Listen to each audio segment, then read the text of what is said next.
Cuando uno tiene un objetivo en la vida, primero está eso, ¿sí? Yo no fui a correr para salir en los diarios ni para hacer una demostración, fui a correr porque lo sentía.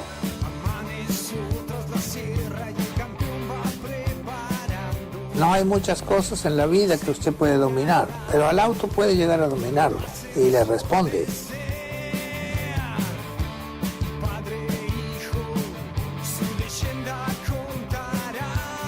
Los triunfos en la vida son ocasionales, pero lo que queda en realidad son los amigos, que es lo más lindo que uno puede tener.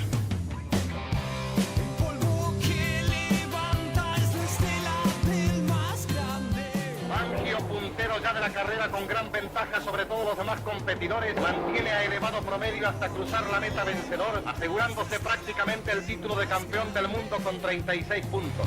El hombre en la vida tiene que tratar de ser el mejor, siempre, en cualquier cosa, pero nunca creerse el mejor, porque de cualquiera podemos aprender algo, nunca terminamos de aprender.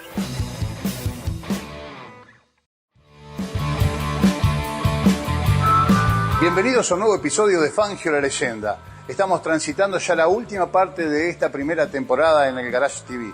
Hemos estado contando desde el origen de la familia Fangio en Italia, el arribo a la Argentina y también el afincamiento aquí en la zona de Balcarce, donde nacería un 24 de junio de 1911 Juan Manuel Fangio, aquel que de niño abrazó la pasión por el automovilismo hasta convertirse en leyenda. Hoy vamos a ir a la última de las historias que tienen que ver con su faceta de piloto, aquella dura prueba del año 1948 denominado la Buenos Aires-Caracas o el Gran Premio Internacional de la América del Sur. Este será el cierre para esta primera etapa, como decíamos, de la historia de Juan Manuel Fangio, que tendrá continuidad en años siguientes. Vamos desde aquí, desde el Museo Fangio, donde precisamente se recrea la Buenos Aires-Caracas, a contarles esta historia.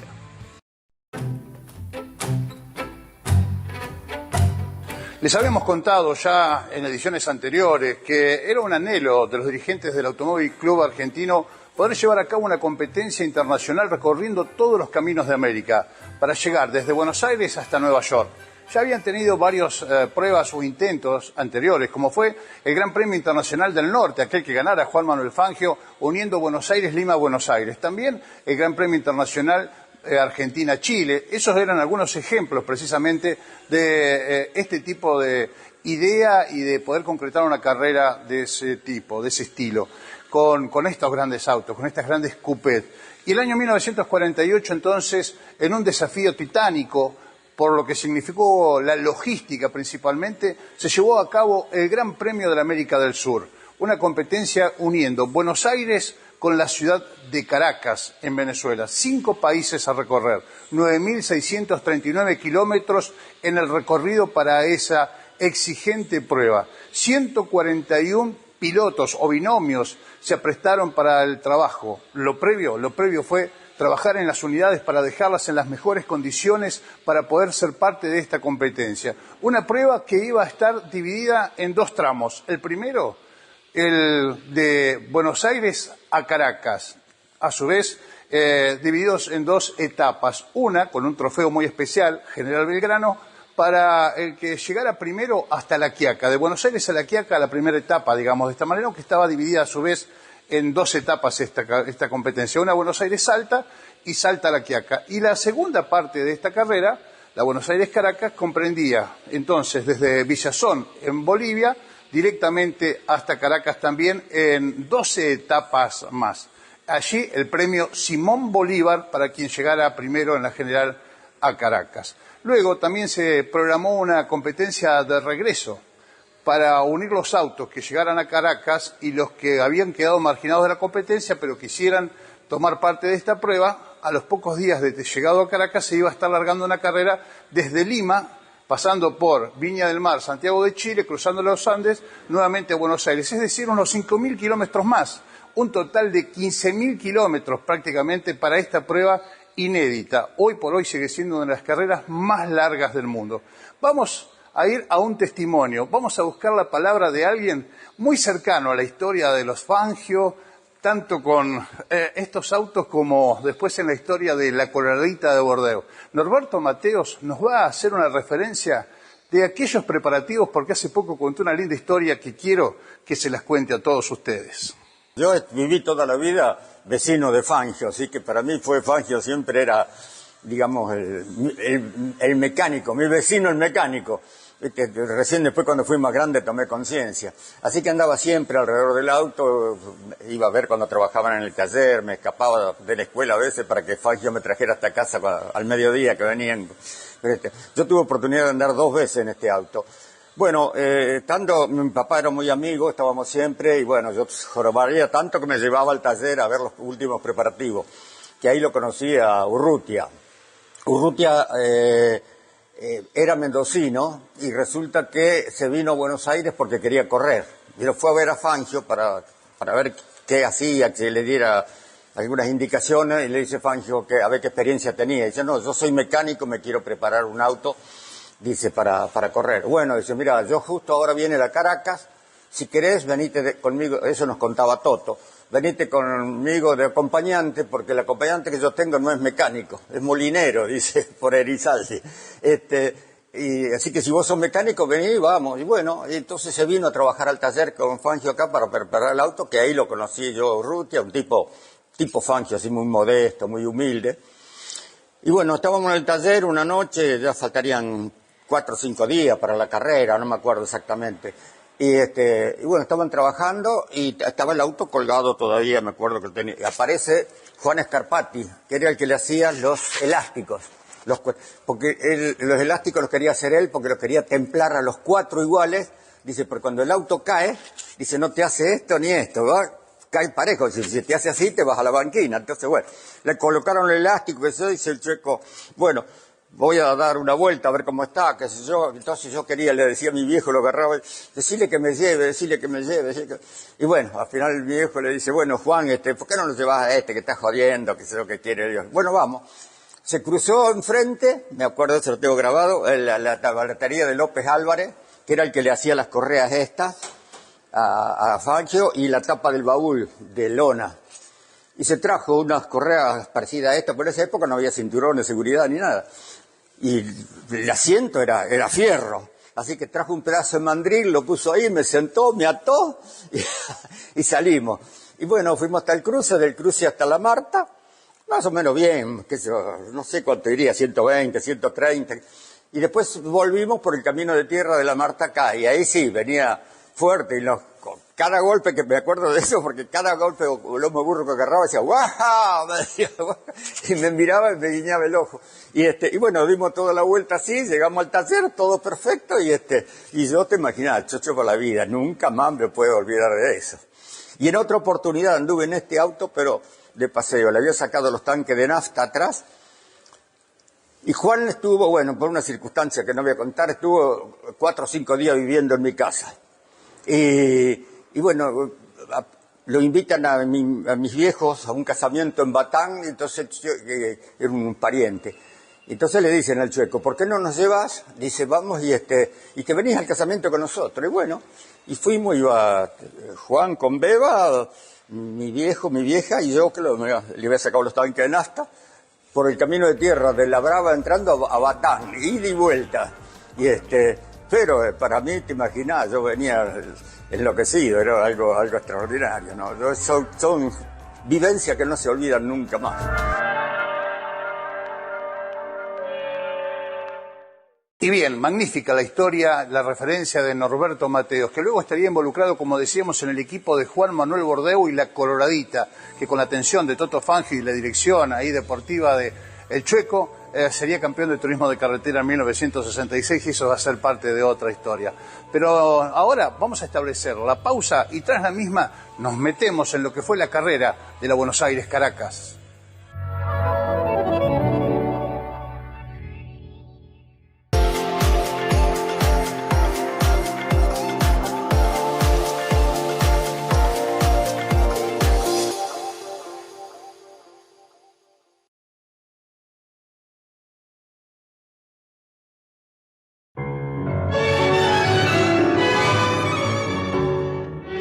Para la realización de esta carrera, la Buenos Aires-Caracas, decíamos 141 protagonistas se inscribieron. No importaba el modelo de auto ni la marca, lo que sí significativo era, de acuerdo al reglamento, que fuesen el motor y el chasis de la misma marca. Lo que no se permitían eran autos sport, autos preparados. Tuvieron que pasar todos por una revisión técnica que se llevó a cabo unos días antes en los talleres del ACA. Y a las 0 horas del día 20 de octubre se puso en marcha la competencia sobre una de las principales avenidas de la ciudad de Buenos Aires, donde está la sede precisamente del Automóvil Club Argentino. El que largó en el primer lugar fue Juan Manuel Fangio, porque se había utilizado, como en el año 1947, un sistema para la numeración que ranqueaba a los pilotos de acuerdo a los campeonatos, grandes premios obtenidos, y así Fangio largó con el 1, su Pisecedes con el número 2, el piloto uruguayo, con el 3, Oscar Gálvez, el 8 tendría Juan.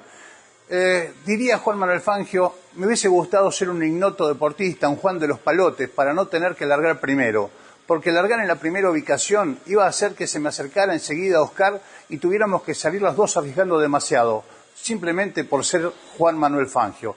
Bueno, la cuestión fue esa, ni desde el mismo momento de la largada, Gálvez, Fangio, Gálvez se fueron superando permanentemente y así fueron pasando por distintos escenarios. En Arrecifes el primero era Fangio, pero ya en Pergamino estaban prácticamente juntos y así iban avanzando codo a codo durante todo el recorrido que fue la provincia de Buenos Aires, el norte de la provincia de Buenos Aires, Santa Fe, hasta arribar a Córdoba. Ya en la zona de la Carlota, Marimón también, muy cerca de ellos, Juan Manuel Fangio comienza a sentir un inconveniente. Primero fue en la bobina, tuvieron que detenerse para hacer un cambio con Danilo Urrutia y cuando ya estaban en territorio cordobés empezaron a sentir un chillido, un ruido muy fuerte dentro del habitáculo, era un problema de diferencial.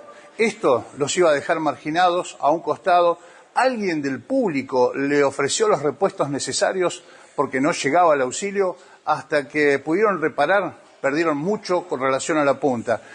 La etapa la iba a ganar la llegada a Córdoba al principio, el paso por Córdoba lo tenía Gálvez primero, se iba a llegar a Salta, como le dijimos, primera etapa, primero, punteando el Aguilucho. Fangio caía a la posición 79.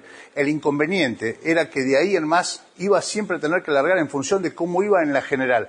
Por más que adelantara puestos, al otro día, de acuerdo a cómo había quedado en la general, tenía que largar. Así que largó desde la posición 79, cuando tenían que hacer la pequeña etapa para terminar este primer tramo entre Salta y La Quiaca.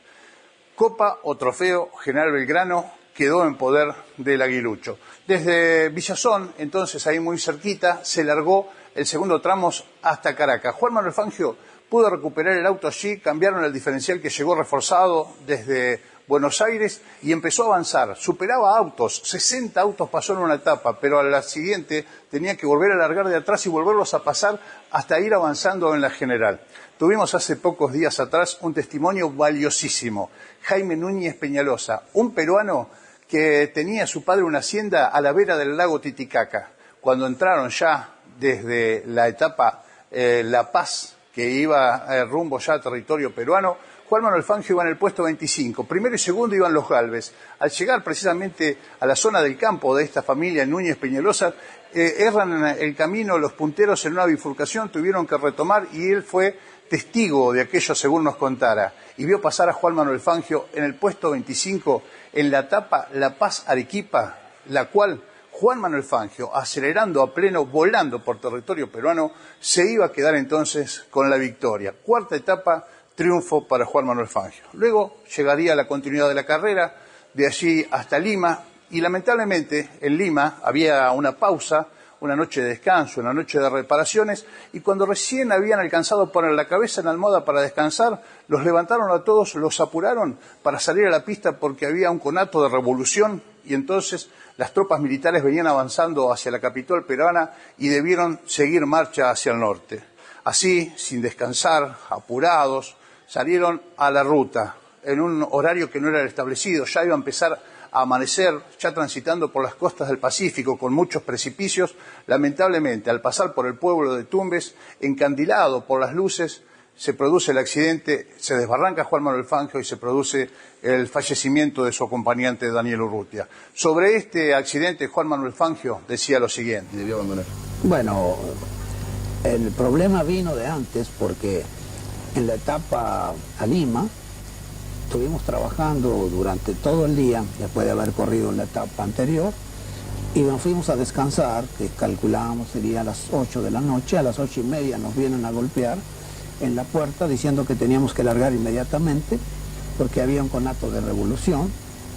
A raíz de eso salimos sin dormir y yo estaba bastante atrás en realidad y quería recuperar parte de lo perdido, entonces me esforcé bastante con mucha niebla durante mucho tiempo y yo tenía que parar en Trujillo a cargar combustible y pasé de largo. Y a la salida de un pequeño pueblecito que está a unos 15 kilómetros de Trujillo, me fui afuera en una curva pensando que había algún precipicio. Quizás no tuve la reacción muy rápida, el coche empezó a dar vueltas. Por suerte yo quedé adentro agarrado del volante, mi acompañante saltó afuera con la puerta que se abrió y esa fue, diríamos, la desgracia que yo tuve, mi primera desgracia importante.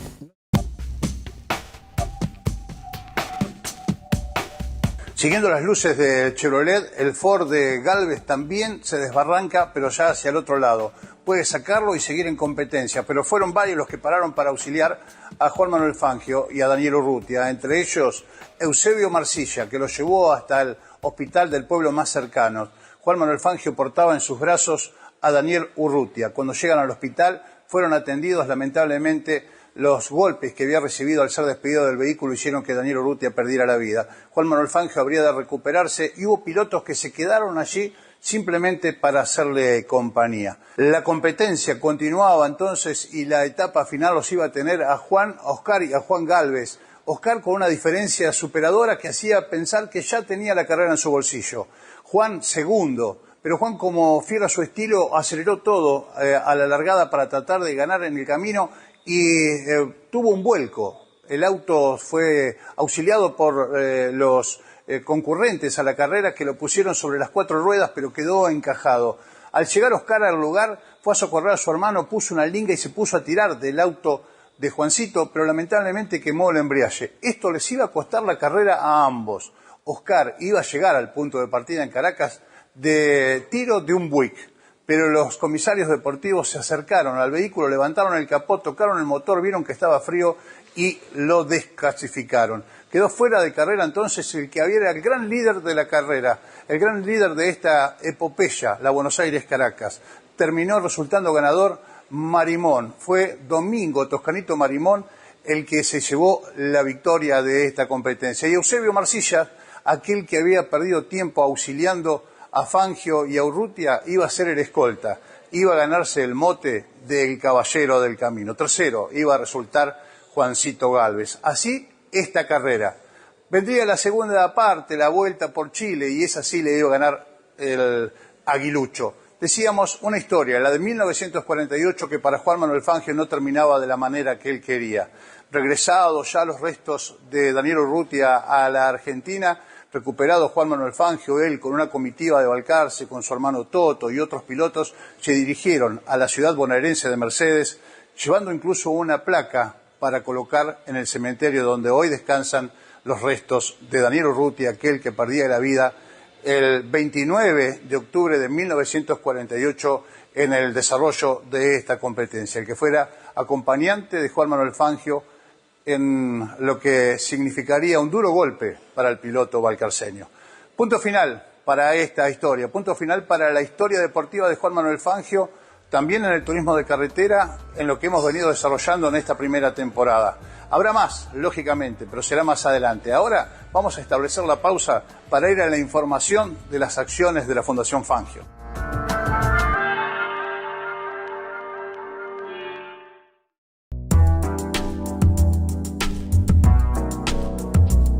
Hablamos de las actividades del Museo Fangio, la fundación que está próxima a cumplir los 39 años de existencia desde aquel 22 de noviembre de 1986 cuando se abrieron las puertas de este magnífico museo. Vamos a ir a una de las actividades que se llevaron a cabo hace muy poquitos días atrás, la presencia de Adolfo Prat-Gay, que llegó a la ciudad de Balcarce para ser parte de una cena benéfica para recaudar fondos para la cooperadora del hospital local. De ello nos habla Sergio Andrade, hombre de la Fundación Fangio. En realidad la Fundación tiene como objetivo el legado, cuidar el legado y mantener vivo a Fangio, pero también el objetivo que tenemos es estar abierto a la comunidad y hacer cosas que le sirvan a todo el mundo y sobre todo a instituciones. Y bueno, surgió cuando fuimos a la presentación del equipo Mercedes-Benz al turismo de carretera con Juan y Mauricio. Justo estaba Alfonso Prat-Gay, que es un amigo de la casa, porque es vicepresidente de Prestige Autos. Lo acompaña Daniel Herrero en esta cruzada grande que tienen de que Mercedes-Benz, gracias a Dios, no se fue de la Argentina. Con capitales argentinos se quedó y mantuvieron los 2.000 empleados porque cerraba Mercedes-Benz. Así que está en esa patriada que han iniciado y charlamos y hablábamos le contaba que el municipio había comprado una casa contigua al hospital para hacer la guardia pediátrica, a ver si él no le gustaría dar una charla a beneficio, invitar a empresarios, y bueno, organizamos con la fundación la charla. Alfonso me dijo, en el momento me dijo sí, colaboro, no tengo ningún tipo de problema, ahí estoy. Vino, fue una charla muy linda con 150 empresarios, como siempre él brillante, es un gran economista, un gran CEO, pero también es un gran señor, y eso lo quiero destacar porque tiene esos atributos, ¿no?, de señor, es una muy buena persona.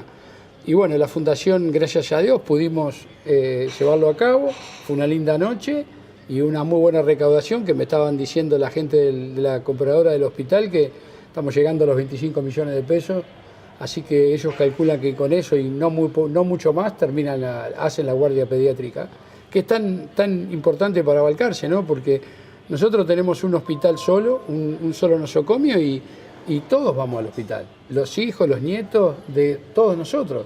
O sea, como diría mi abuelo, estamos todos en el bolillero para ir al hospital. Entonces hay que defenderlo, hay que estar, y la fundación está en esas cosas siempre dispuesta a colaborar. Estamos charlando y yo, de fondo tuyo, no lo va a tomar la cámara porque es para el otro lado, pero veo el auto de René Favaloro y veo la figura de Favaloro y Fangio, y justamente estamos hablando de esto, ¿no? De la pasión por el deporte y la medicina unidos en esta casa y en estas causas comunes, ¿no? Que tienen que ver con lo solidario, con el pensar en el otro y la posibilidad de brindar una mano. Ustedes con la Fundación Favaloro también han tenido acciones hace muy poco tiempo. Digo, ¿se sigue esa huella y ese camino trazado por Fangio? Sí, sobre todo, bueno, Laura dio una charla acá de cuidado del corazón el año pasado, y siempre estamos haciendo cosas juntos, nos ayudamos permanentemente. Ellos necesitan mucha más ayuda que nosotros porque eso es un monstruo impresionante, y la Fundación Fangio siempre está ayudándonos, ayudándola y haciendo cosas que podamos beneficiar a la Fundación Fangio y a la Fundación Favaloro.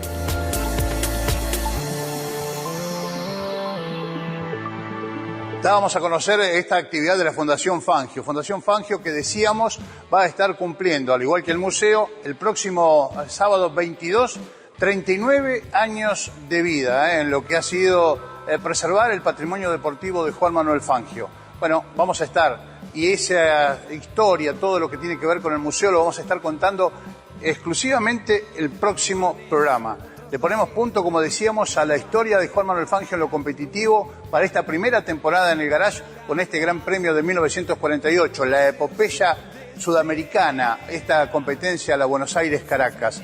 Nosotros nos vamos a reencontrar, como digo siempre, la próxima semana, pero será para la historia del Museo Fangio y los protagonistas que van a estar aquí en este museo. Los invito, como siempre, a visitar Balcarce, los invito a conocer este templo del automovilismo y también a reencontrarnos en el Garage TV.